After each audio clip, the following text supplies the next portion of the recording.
Hi everyone! Welcome back to the third and final hour of my Cinco de Mayo celebration.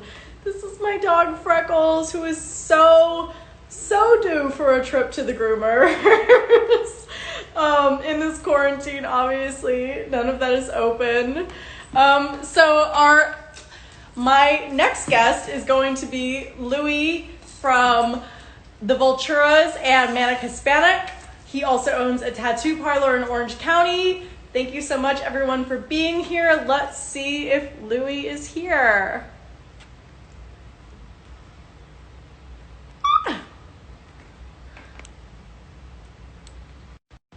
We are connecting.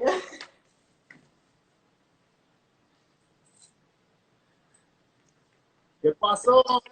Hi! Oh my God, you're so dressed up. I love it. Viva Cinco de Mayo de Batalla de Puebla, 1862. Okay, I don't know what you're saying because I don't speak Spanish. Even though I took Spanish in school, I don't speak it, unfortunately. How are you? I'm good. Oh my God, today's been nuts. I've got my third and final margarita. This one is a spicy margarita with jalapenos. How are you? I'm very good. I'm having my jalapeno strawberry adult beverage here. What is your adult beverage? Jalapeno strawberry what? The non-alcoholic, non-affiliated energy drink. All right. All right.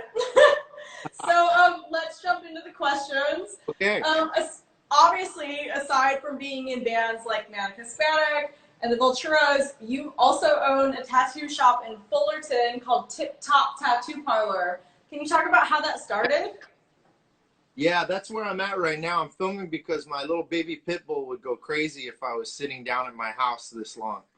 He'd jump all over me. So, yeah, I've been tattooing about 20 years now, and going into probably my 15th year.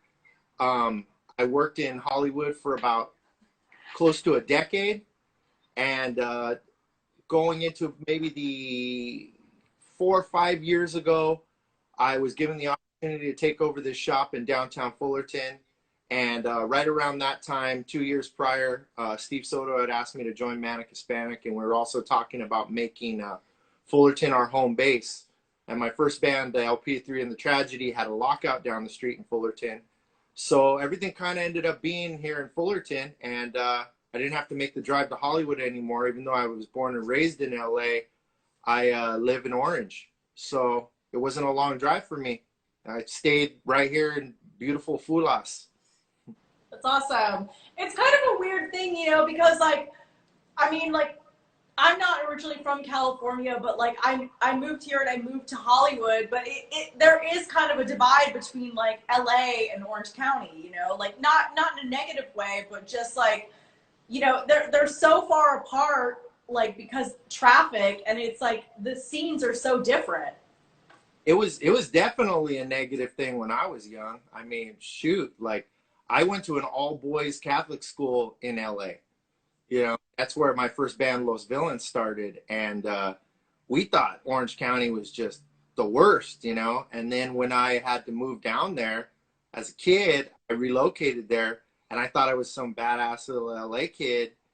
And I found that there were badass dudes in Orange County too, and suburbia is pretty crazy. So Fullerton's like a good, little happy medium. It's still got a little bit of the urban flavor, It's cool. Santa Ana's as legit as LA is, so they're all really cool. I mean, Southern California in general, I think people have to embrace that it's all one culture, and it's all very cool.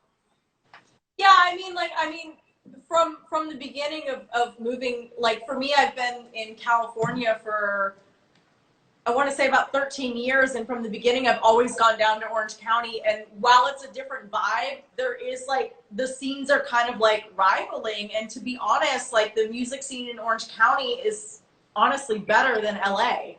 It is now, because unfortunately, and I had the opportunity of working in Hollywood for the last decade. May will be the first year a whole year that I haven't worked in Hollywood.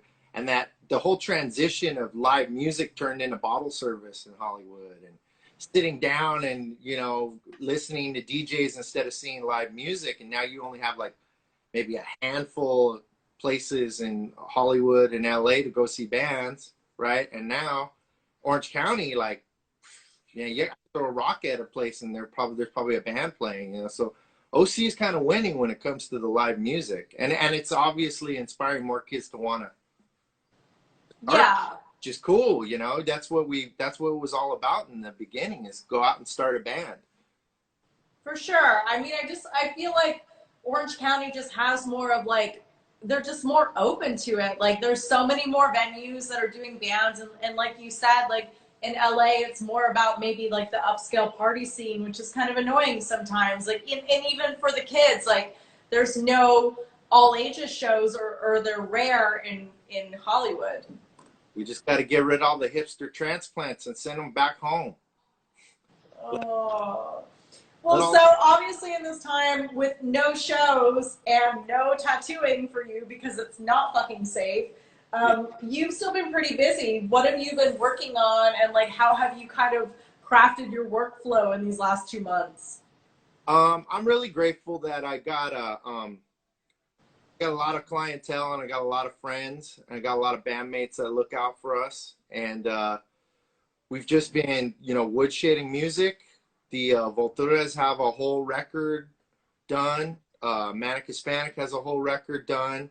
I've been doing a lot of commissions. People have been asking for drawings and paintings, and that's kept me busy all week for the last 5 weeks, you know. So I get a little bit of the house arrest cabin fever, you know. The ankle bracelet's starting to get mold on it, but you know, we'll get back into it, and we'll be all caught up in our lives and ourselves and the avatars of ourselves, and before we know it, we'll forget all this shit happened. Probably, maybe, I don't know. Well, yeah, I mean, that's why we're here doing this now, and that's why I'm wearing a fucking bikini and drinking a margarita and pretending that I'm somewhere fabulous while I'm just in my living room. You're doing it. You're doing it. And in the beginning, what I was saying is, you know, it's a cool day to celebrate, and just to educate everyone, if nobody else does it, it isn't actually Mexican Independence Day. It is celebration of the Battle of Puebla of 1862. So, yeah, when I had George from Voodoo Glow Skulls and his mom on earlier, they were talking about that, and it's just like, I mean, for me, obviously, being Caucasian, I can't identify with that, but I'm of Irish descent, so I can identify with like St. Patrick's Day, of like the parallels of it being a party holiday versus like, hey, this actually means something. well, there's a good thing, because there was also something called San Patricio's Brigada. And they were actually when the Irish joined the Mexicans and fought against the American army. And that really happened.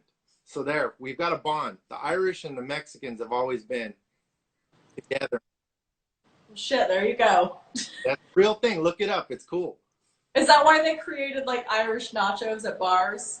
You know what? The Irish and the Mexicans were both indigenous cultures that were fighting against imperialist tyranny at the time. Although, you know, Cinco de Mayo is also embraced by the United States, because this is when Mexico broke away from Napoleon III. For sure. For sure.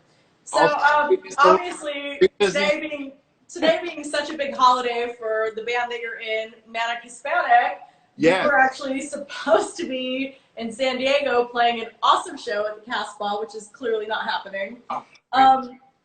For those out there that have never seen Manic Hispanic, can you talk about like what the band is and how the live shows are?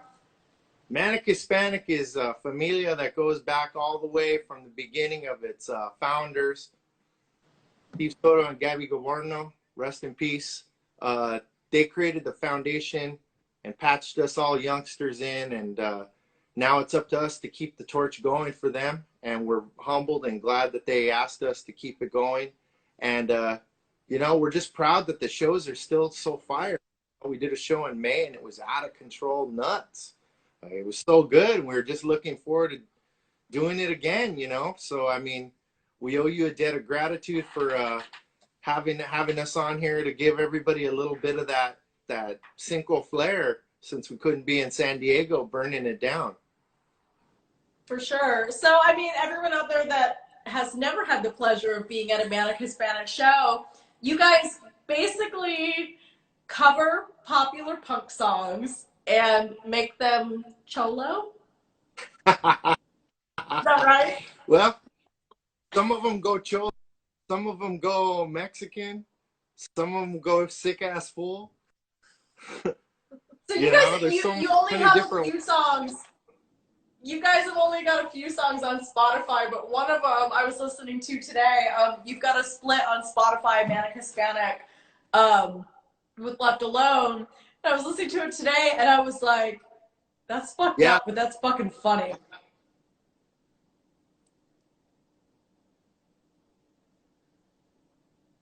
Elvis Cortez, he's in the band now. That's our whole Elvis. What's happening?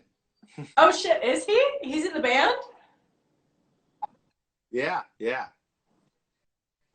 Oh my god! So one of them, it was a Rancid cover of Radio, Mexico. and instead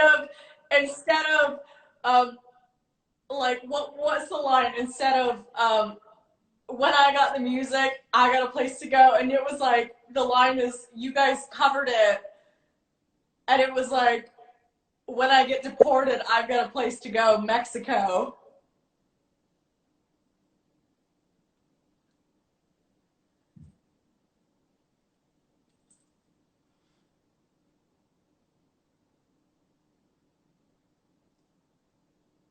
Oh no, it looks like we're having like a spotty connection.